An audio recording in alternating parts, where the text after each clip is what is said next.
C'est parti.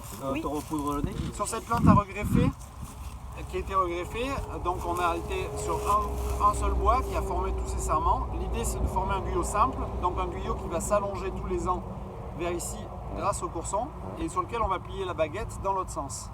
Donc le plus important c'est de choisir le courson pour l'année prochaine, ici, qui nous fera le courson l'année prochaine et la baguette de l'année prochaine.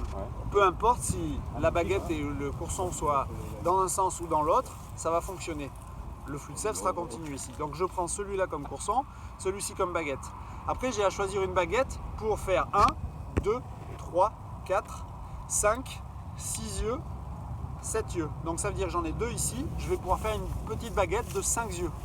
Cette petite baguette de 5 yeux, je ne vais pas la prendre ici parce qu'elle est un peu faiblarde. Donc là, je vais couper sans faire de taille rase. Je vais pouvoir réduire la longueur de ma baguette en la laissant vivante une année. C'est-à-dire que je vais couper après le premier sarment. Puis ensuite, je vais répartir ma fructification puisque j'ai toute la place pour aller jusqu'au prochain cep. Et donc là, j'ai 1, 2, 3, 4, 5. Vous voyez, c'est très facile.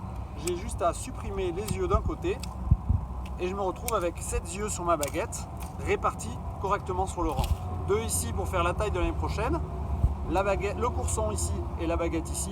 Donc l'année prochaine, directement, ce sera marqué sur le cep. Je ferai mon courson, ma baguette, que je replierai dans ce sens-là. Mon courson est toujours seul, ça limite l'entassement. Et puis là, j'ai que mes boîtes dessus, ce qui facilite à la fois la répartition et qui limite l'entassement des raisins. D'accord ? Et ça va aussi favoriser et faciliter le relevage, puisque tous les bois seront verticaux dans le même sens. Donc ça facilite les travaux sur l'ensemble. C'est une taille qui est très facile.